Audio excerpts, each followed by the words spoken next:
la vidéo avait été mise en ligne à peine 10 minutes plus tôt, et déjà, le groupe WhatsApp du lycée Saint-Louis explosait de notifications.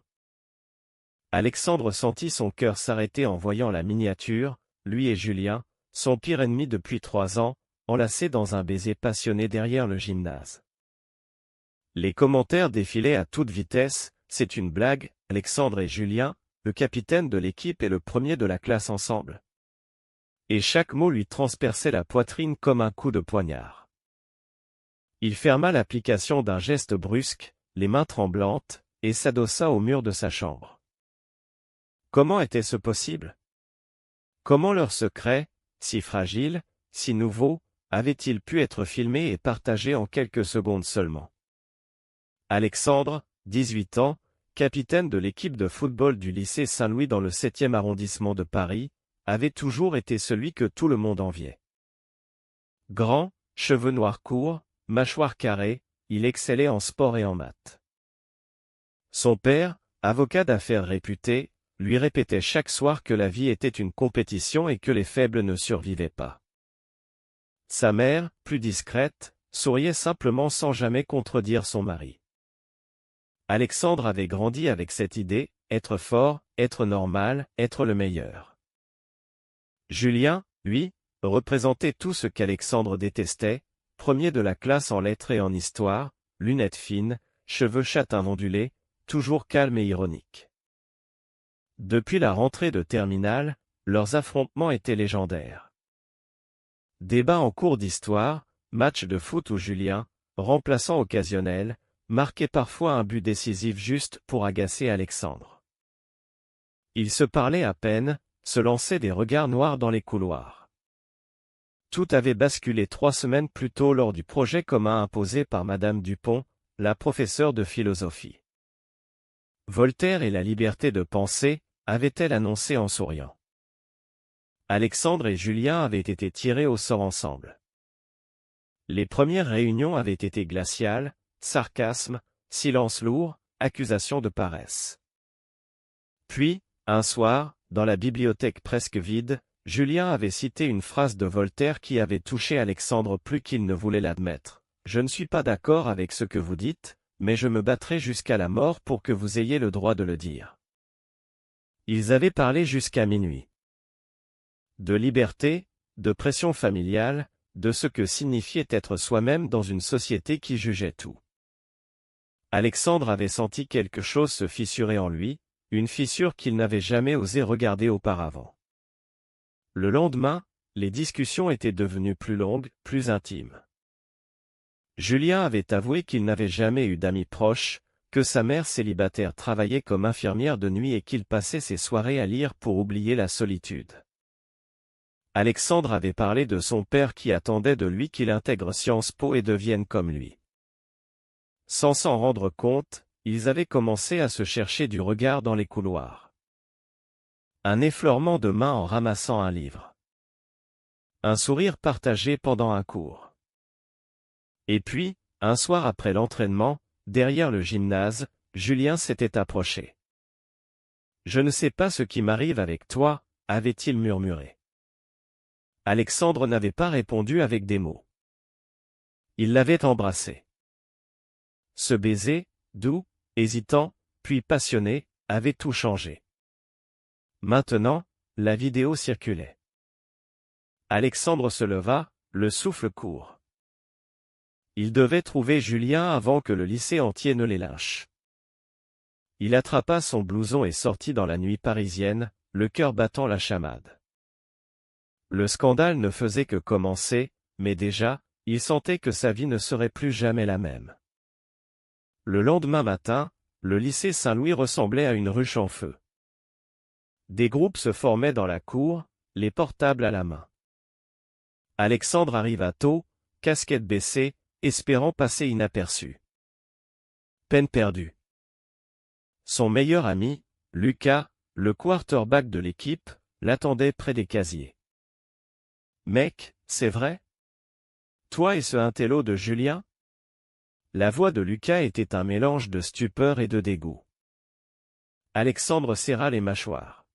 « Laisse tomber. » Mais Lucas insista, ton père va péter un câble. Et l'équipe on joue les demi-finales samedi. Alexandre sentit la nausée monter. Il n'avait pas dormi. Toute la nuit, il avait repensé à ce baiser, à la chaleur des lèvres de Julien, à la peur qu'il avait envahi juste après. Était-il gai? Le mot lui faisait peur. Il avait toujours cru qu'il épouserait une fille, aurait des enfants, réussirait comme son père. Pourtant, depuis 3 semaines, chaque pensée le ramenait à Julien. Il le vit enfin près du distributeur de boissons. Julien était pâle, ses lunettes légèrement de travers, le regard fixé sur son téléphone. Quand leurs yeux se croisèrent, Alexandre eut la même terreur, mais aussi une lueur de détermination. Ils ne purent pas se parler. La sonnerie retentit. En cours d'histoire, Madame Dupont les regarda longuement, mais ne dit rien. Pourtant, les murmures étaient assourdissants. Ils s'embrassaient vraiment, c'est dégueulasse, moi je savais que Julien était bizarre. Alexandre serrait son stylo si fort qu'il se cassa. À la pause, il attrapa Julien par le bras dans un couloir désert. Qui a filmé? Julien secoua la tête. Je ne sais pas. Mais on doit parler. Ce soir, chez moi.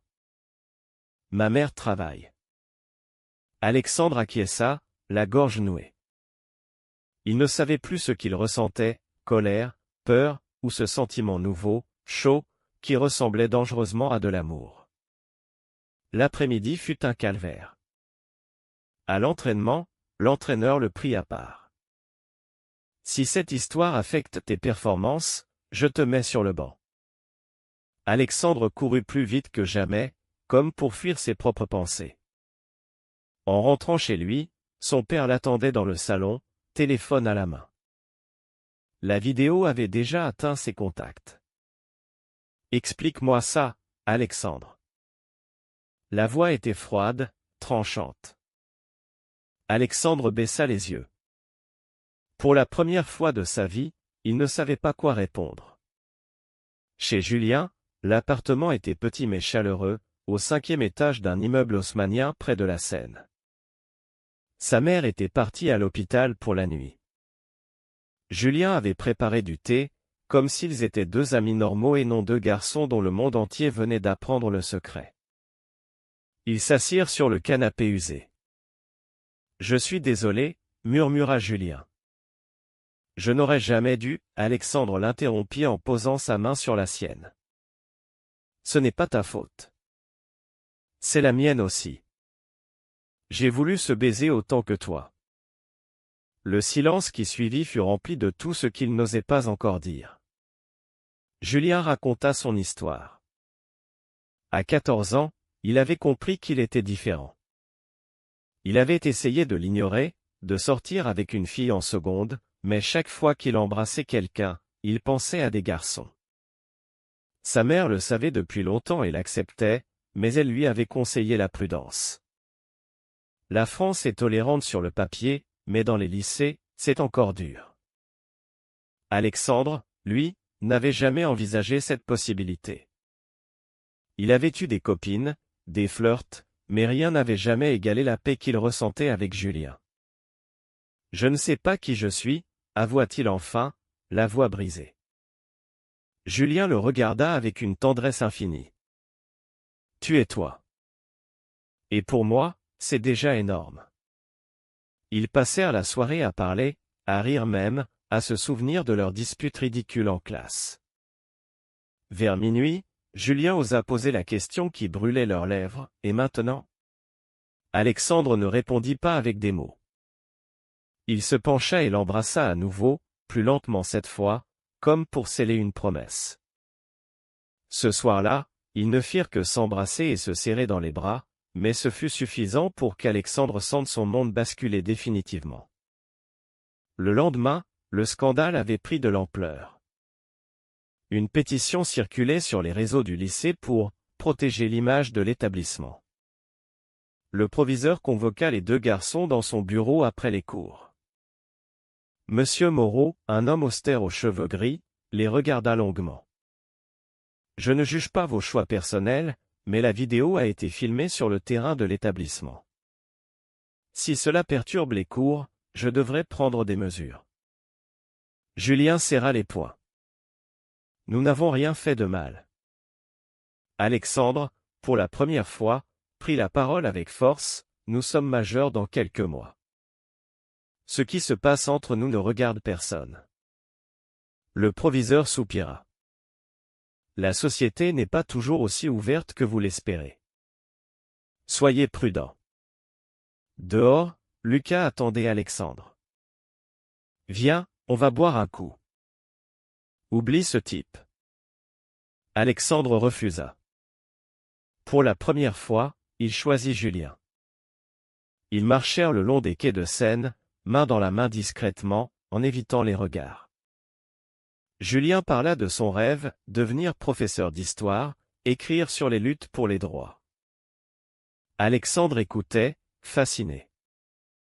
Il se rendait compte que, pendant des années, il avait couru après des objectifs qui n'étaient pas les siens. Pourtant, la pression montait. Au dîner, son père ne parla que de déviance et de réputation familiale. Sa mère pleura en silence. Alexandre monta dans sa chambre et envoya un message à Julien, « Je ne regrette rien ». La réponse arriva immédiatement, « Moi non plus. On va y arriver ensemble ». Cette nuit-là, Alexandre rêva de liberté, de Voltaire, de mains qui se tiennent sans peur. Les semaines suivantes furent un tourbillon d'émotions contradictoires. Au lycée, les regards avaient changé. Certains élèves les évitaient, d'autres murmuraient des insultes à peine voilées. L'équipe de foot se divisa, Lucas et 3 autres garçons refusaient de passer le ballon à Alexandre pendant les entraînements. On ne veut pas de PD dans l'équipe, lança un jour un remplaçant. Alexandre serra les dents et marqua 3 buts d'affilée, comme pour prouver qu'il restait le même. Mais à l'intérieur, il se sentait craquer. Julien, lui, subissait des moqueries plus intellectuelles. En cours de philo, un élève demanda ironiquement si Voltaire aurait accepté ce genre d'amour. Madame Dupont intervint sèchement, Voltaire défendait la tolérance pour tous. Fin de la discussion. Julien lui adressa un sourire reconnaissant. Après les cours, ils se retrouvaient dans des cafés discrets près de la Tour Eiffel ou dans le petit appartement de Julien. Là, ils pouvaient être eux-mêmes. Ils parlaient de tout, de leur peur, de leur famille, de l'avenir. Alexandre avoua qu'il avait toujours eu peur de décevoir son père. Julien partagea ses souvenirs d'enfance solitaire. Chaque conversation les rapprochait davantage. Un soir, alors qu'il révisait pour le bac blanc, Julien posa sa tête sur l'épaule d'Alexandre. « Tu sais, avant toi, je pensais que je resterais seul toute ma vie. » Alexandre tourna la tête et l'embrassa doucement sur le front. « Tu ne seras jamais seul. » Ce moment simple, sans drame, fut pour eux plus important que n'importe quel baiser volé. Pourtant, la réalité les rattrapait sans cesse. La mère de Julien, rentrant plus tôt un soir, les surprit en train de se tenir la main. Elle s'assit avec eux, les yeux humides. « Je suis heureuse pour toi, Julien. Mais soyez prudent. Le monde peut être cruel. » Alexandre se sentit accepté pour la première fois. À la maison, la tension était à son comble. Son père refusa de lui adresser la parole pendant 4 jours. Quand il parla enfin, ce fut pour lui lancer un ultimatum, « Choisis, cette folie ou ta famille. » Alexandre monta dans sa chambre en claquant la porte. Il pleura pour la première fois depuis des années. Puis il envoya un message à Julien, « J'ai peur, mais je te choisis. » La réponse de Julien arriva avec une photo de Voltaire, « La liberté commence par le courage de dire non. » Le point de non-retour arriva lors d'une fête organisée par l'équipe après un match gagné. Alexandre y alla pour montrer qu'il n'avait pas changé. Lucas, déjà ivre, lui lança, « Alors, tu viens avec ton petit copain. Les rires fusèrent. Alexandre sentit la colère monter, mais aussi une force nouvelle. Il répondit calmement, oui, et alors? Julien est quelqu'un de bien. Mieux que certains ici. Le silence qui suivit fut assourdissant. Plusieurs garçons baissèrent les yeux.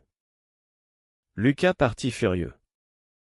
Ce soir-là, Alexandre comprit qu'il ne pourrait plus jamais faire semblant. Julien l'attendait près de Notre-Dame.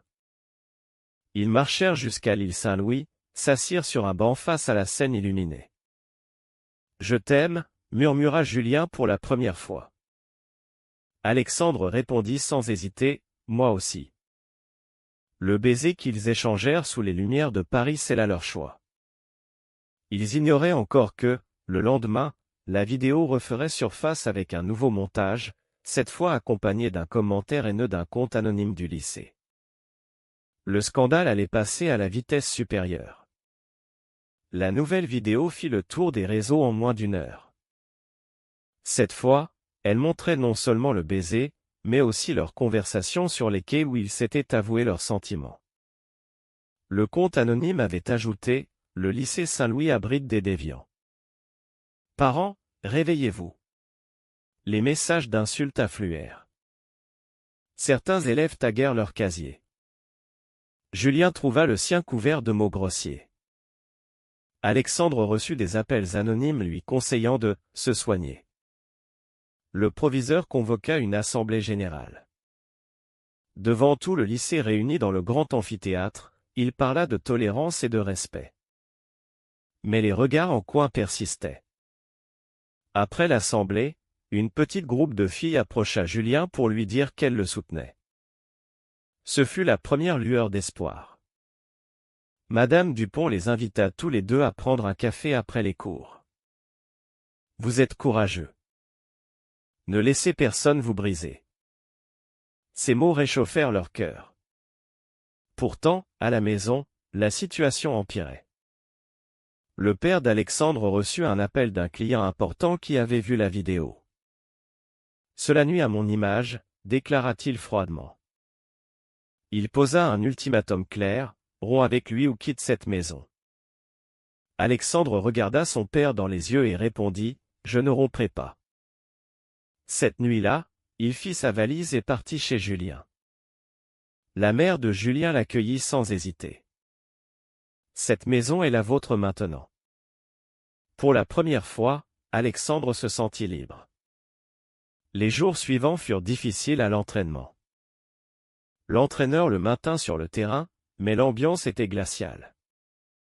Lucas ne lui parlait plus.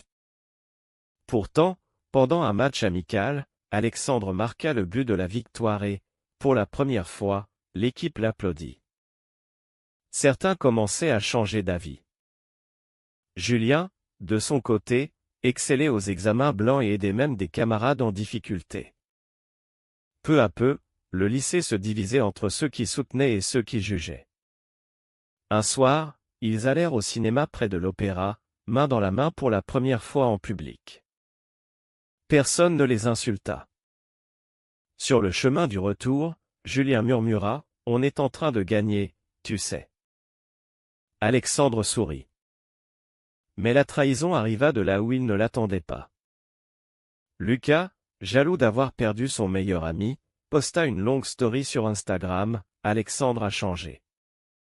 Il préfère un mec à ses vrais potes. » La story fut partagée des centaines de fois. Le lendemain, le proviseur reçut des plaintes de parents. La crise entrait dans une nouvelle phase. Alexandre et Julien passèrent la soirée à discuter de leurs peurs les plus profondes. Alexandre avoua qu'il craignait de perdre son avenir professionnel. Julien parla de sa peur d'être seul à nouveau. Ils se promirent de se soutenir quoi qu'il arrive. Ce serment devint leur bouclier. La tempête atteignit son paroxysme lors de la réunion parents-professeurs. Le père d'Alexandre arriva en costume impeccable et exigea une entrevue privée avec le proviseur. « Mon fils est influencé. Il faut le séparer de ce garçon. » Le proviseur refusa poliment. Dans le couloir, Alexandre affronta son père. « Je ne suis pas influencé. Je suis amoureux. » Son père le gifla devant tout le monde. Le silence fut assourdissant. Julien, qui avait tout vu, s'interposa calmement. « Monsieur, votre fils est quelqu'un de bien. Laissez-le vivre. » Le père partit sans un mot. Ce soir-là, Alexandre pleura dans les bras de Julien. Pour la première fois, il parla ouvertement de son enfance, des attentes impossibles, de la peur constante de décevoir. Julien l'écouta sans l'interrompre, puis lui dit « Tu n'as plus besoin de prouver quoi que ce soit. Tu es parfait tel que tu es. » Ces mots guérirent une blessure ancienne. Au lycée, la situation s'envenima. Un groupe d'élèves organisa une manifestation contre la propagande. Le proviseur annula les cours pour une journée de sensibilisation. Des associations LGBT vinrent témoigner. Plusieurs élèves changèrent d'avis après avoir écouté les récits. Lucas, isolé, finit par s'excuser maladroitement auprès d'Alexandre. « J'avais peur de perdre mon pote. » Alexandre accepta les excuses. La réconciliation fut timide mais réelle. La mère d'Alexandre, pour la première fois, prit position. Elle appela son fils et lui dit « Je t'aime. Viens dîner dimanche. Avec Julien. » Ce dîner fut tendu mais civilisé. Le père resta silencieux, mais ne les chassa pas. C'était un début. Julien et Alexandre passèrent leur soirée à réviser le bac tout en construisant leur avenir. Ils parlèrent de voyage, d'université ensemble à la Sorbonne, de vivre librement. Chaque obstacle surmonté les rendait plus forts. Pourtant, la dernière trahison vint d'un professeur remplaçant qui posta anonymement des photos anciennes sur les réseaux pour prouver que Julien avait toujours été différent. Le scandale reprit de plus belle. Ils décidèrent de riposter ensemble. Lors d'une assemblée générale, Alexandre monta sur l'estrade. « Je suis gay. Julien aussi. Nous nous aimons. Ça ne change rien à qui nous sommes. Si vous avez des problèmes avec ça, c'est votre problème, pas le nôtre. » Julien le rejoignit et prit sa main devant tout le monde. Les applaudissements timides se transformèrent en ovations. Ce jour-là, le lycée changea pour toujours. Les examens du bac approchaient. Alexandre et Julien révisaient côte à côte, plus unis que jamais.